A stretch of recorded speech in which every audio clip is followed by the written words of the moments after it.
This is Kalvin Ranks. Now, Kalvin, in between us, we've got the Saturday Social whiteboard with a number 1 to 3. I've got a list of categories. Now, you're going to rank them with number 1 being the best. Are you ready for this? I think so. OK, first up, it's a tricky one. We've got GOAT midfielders, Zinedine Zidane, Andrea Pirlo and Andres Iniesta.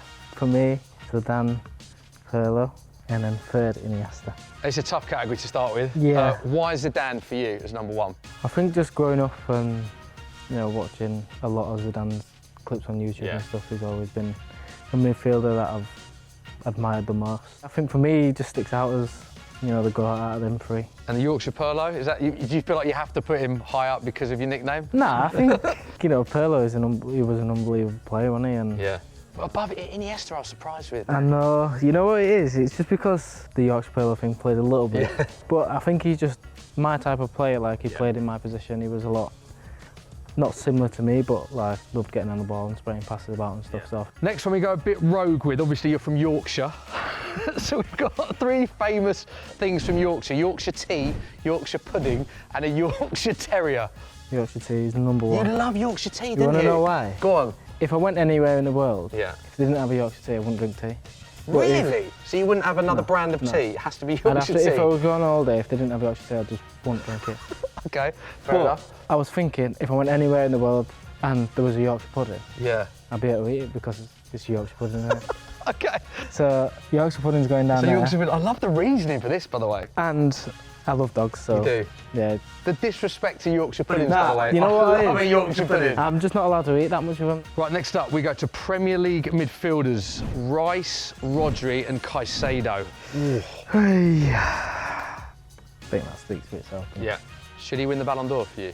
I think so. I think he deserves to win the Ballon d'Or. He's done everything that you could possibly do to win the Ballon d'Or. So second, Declan's my boy. I know, a man that you speak very highly of on and off the pitch. We had that great relationship with him, with England. I know that you two love each other. He famously presented you with the England Player of the Year. So talk to me about Dec and how good he is. No, Dec's unbelievable. Obviously, when I first trained with him at England, I could tell like he was the player that was going to go. Straight away? Yeah, you can tell. He's just an athlete. Like I didn't expect him to be so tall, so strong, and when I got there, I was just gobsmacked at how well he was with the ball, how quickly he covered ground, how much ground he covered, and and obviously I love Declan as well. He's a great guy, isn't he? Yeah, everyone says that. And then Caicedo, I've played against him a couple of times. He's a very good player. Obviously, we talk about price tags and stuff, they kind of kill players, and I think that's definitely what's happened with him. I think. Does that play a part then, does it? I think, not for players, but I think, outside of football, a lot of people talk about the price tag and, he's not performing. The pundits and the fans and things, And I think, if you just give people time, they're going to start performing, and, he's doing that now, so, hopefully, they can all keep performing as well as possible. Next up, we go to managers. Now, of course, you've played under some of the best managers. So we've got here Gareth Southgate, Pep Guardiola, and Marcelo Bielsa. Now, they're 3 top managers, 3 elite managers. So maybe, do you want to do this in terms of the impact they've had on your career? Bielsa's had the biggest impact on my career. The time when he came in at Leeds was mid-table championship club, and he completely just flipped it. So he's at number 1. Yeah. Who'd you go with? This is so difficult. Obviously, he gave me the first England cap. Called me up for the first time before I played a Premier League game. But I've learned so much of him. Have you? Oh. What have you learned from Pep? Go on. I understand football in a totally different way. Do you? Yeah, it's crazy. It's hard to understand, it's hard to tell. Go on, I'm intrigued by that. It's hard to tell you because I think it was the first game I was there, we played West Ham away. Yeah. We won 2-0, but he basically told us how the game was going to play out, basically. Yeah. Told us how West Ham were going to play. Told us, like, certain times in the match where we'd be able to get joy and stuff, and it was just all playing out in front of us. And it happened exactly as he predicted? Yeah. Wow. And I was just sat there like, oh my God. So Pep 2 for that. Southgate 3. It's very hard because I've put them all at 1 because I've learned so much of all of them. But I think Bielsa definitely number 1. Great stories there, actually. But I find out of all very different managers, but all great in different ways, basically. All brilliant, all been brilliant with me as well. And can I ask you about your gaffer here? Because obviously there's so much praise about Kieran McKenna. What's he like to work with? Unbelievable. He's hard to explain. He's unbelievable manager, but also a really, really good person. Where, like, because I've not played for a long time now in the Premier League, I just felt like I needed a manager that, if he had a problem with me, he was going to speak to me, or if he needed something from me, he was going to come to me and speak to me and stuff like that. So I just needed a manager, not that I could trust because I trusted all the managers that I played under, but just someone that I'd get something back from. Next up, we've got three, again, elite England players, Saka, Palmer and Foden. What am I supposed to do with this? This is a tough one, to be fair. I'm going to go with Phil, number one. Foden one. Obviously, I'd heard about him before when he played for City and, the season that he had last year. Outrageous, wasn't it? Is he a joke in training? Because a lot of England players just say he's the best technically in training, which is incredible with the amount of players there are there. He's the best player I've ever trained with, I think. Wow, okay. And played with, I'd say. Best player you've ever played with? I think so. Okay, like it. Thinking about this a lot. Oh, has he changed his mind? Okay, you're going Cole Palmer 2. Yeah, I've gone for Cole Palmer 2 because, again, very similar to Phil. Obviously, I trained with him a lot at City. Obviously, seeing him get the chance at Chelsea and take it by the scruff of the neck. Yeah, unreal. I love Cole as well because he's just so laid back, so chilled, and he's very funny as well. So yeah. And then he put Saka in 3. I know. He's gonna hate me for this as well, but Bukayio's probably been the most consistent, I'd say, out of these three. Okay, yeah. Over the years, hopefully, this year he can show again his consistency and have a really good season, and I think he will do as well. And he's a lovely kid as well. Yeah. A lot of people say that. We're talking about England here. How big of an ambition is that for you to get back in the England squad? Yeah, massive ambition. Obviously, I was devastated to miss the last Euros, but I understood obviously the reason why I missed that because I've not played for such a long time, and yeah, for me it's just about getting back, enjoying my football. Been difficult because you kind of not lose the fire, but the fire goes after so long. Of wanting to go out there and do your best all the time, but since I've been here, I've obviously found it a lot easier to go out on the training pitch and try and perform as well. So. Got a bit of fun with this one. Famous Kalvins. We didn't put you in this category because I didn't want to put yourself in here, but we've got Calvin Harris, Calvin Klein, and Calvin Cordoza Brodus Jr., which is the real name of See, Snoop I Dogg. never knew this. Did you know? Neither did I, I'm not going to lie. I didn't have a clue that he was called Calvin. We were struggling to find another Calvin. But for me, It's got to be number one, isn't it? It's got to be Snoop Dogg. He's gonna I'm glad you put that there. Calvin Harris. And then Calvin Klein. Yeah. I mean, it's got to be Snoop Dogg, isn't it? Yeah, I Big think. Snoop fan? I love Snoop, yeah.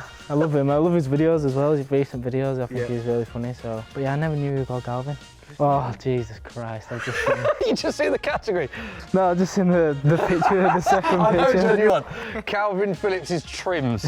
Again, a really strong category. I've got to say, the trim is looking sharp today, mate. Do you like it? Yeah. Are there any plans to change your trim? Because I feel like that is the Calvin Phillips trim Yeah, I've now. had it for a while. I've had my best friend's a barber and he's been telling me to change my hair. Has he? For quite a while now. Are there any plans to go back to This? the perm? No. You ain't going back to that. Talk to me about that. Talk to me about that. That was I was young. Got to be number one, isn't it? Nah, that's going down there. Straight in. That's going. You were fuming when you saw that picture. Yeah, man. Quite similar, those two, aren't they? They're quite similar. I like the bun though. You like the bun? bun's always been my favourite. I just do this because it's easier to look after. Okay. Easier to Yeah, that's maintain. fresh, isn't it? Fresh fade, bun. Yeah, and then obviously you got the braids with the patterns and stuff. Perm in 3, bun in 1. Yeah. There we go. Next up, we go to strikers. Mbappe, Kane and Haaland. Judging them on goal scoring ability here. Haaland 1, Kane 2, Mbappe 3. So this is on pure goal scorers. Obviously these two you know very well. Yeah. Why have you got Haaland as 1? Because I've never seen anything like him. Really? Yeah. I just think anywhere in the box you give the ball to him, he's 99% going to score a goal. I just think, he has the fire in his belly to just outdo himself every season. And obviously it's the same with... Yeah, if I was talking all-round striker... All-round strikers, I think he'd be first. You'd have him as number 1? I can remember my first training session with England. I just called up. I'd not been in any training session with like any Premier League players or whatever. And when we were going in possession, he'd just played in the Champions League final. Spurs Liverpool? And he was a floater on one touch. Yeah. He was outrageous. Really? Yeah. He never gave the ball away. Really? Yeah. Wow. No balls getting pinged in at him like up Every here. height. He was just popping it off with his chest. Yeah. It was unbelievable. So yeah, I was gobsmacked at my first training session at Harry Kane, how good he was technically, and his finishing as well with both feet. He's frightening. Next category, we go in-house with Ipswich. Quickest players. We've got Schmodix, Hutchinson and Delap. Amari's quick. Yeah. I would say I don't know how quick everyone is, but because I'm new to the team, but Yeah. I think for me, from what I've seen, I think Amari's the quickest. Okay. So I'm going to have to put Putting Delap there. Delap there. Smods is going to have to go third. Where do you put Kalvin Phillips in that? Right. Down there. Down there, should we move on? We'll move on to the next category. Right, next up we go to best trainer at Ipswich. We've got Leif Davis, Wes Burns and Axel Tuanzebe.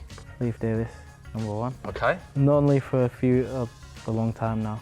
Yeah, because your teammate at Leeds with you, wasn't he? Since he was at Leeds, we're very good friends, and I think, you know, as he's been at Ipswich, he's just got better and better, and I think he's still got, you know, a long way to go. You know, I think if he has a good season this year, he's going to be one of the best left backs in the Premier League, I think. And then I'm going to have to go Axe number 2. No, because I know his reaction. Wes is going third because the last time we played, he was playing 4v4s or 5v5s. Yeah. And Wes was on my team and he scored an own goal. Did he? Wow. Like I said before, everyone here trains very well, but just that own goal, I'm just picking on Wes because still got the from what I OG can in remember, that he's the last one to score an own goal and he's been in training. There we go. It's a good reason. Bit of fun for the last category. We have got musicians. Taylor Swift, Oasis and Ed Sheeran. It's quite an eclectic music taste there. So I could do this very politically. Could you? Yeah. It's interesting how this is the one you're the most No, nervous about, by the way. because I'm thinking about if I should do it politically or if I should do it This has got to be your music taste. my music taste. Yeah. Yeah, I'm gonna have to go. Oh. But if it was I'm a massive political, Oasis fan. I'm glad you did it that way around. The debate between the two. Yeah, Come on, if it was political. If it was political, she'd go first. Why? Because I've seen so many things, you know, like when people say that they love Taylor Swift. Yeah. All the Taylor Swift fans. Oh, the Swifties. All the Swifties. So hang on, what's going on here? What? You can't have Oasis at 3. All the Swifties. It's gonna Give be... them a lot of attention, so... You just want more followers, don't you? He wants more followers. That's what I was saying, political or not. I So could... you basically got Taylor Swift over Ipswich man Ed Sheeran as well. He might be watching this. I love it. I'll change. I'll change back. You change back? Yeah, I'm going to change back. Oasis at 3. Okay, fine. No, Swifties is going You second. can't decide. I love this is your hardest category. Finally, do you want to end the whole piece with a word to the Swifties? Yeah, so you was going to be first, but I had to change, but yeah. Good seeing you, mate. All the best for the season. Cheers, mate.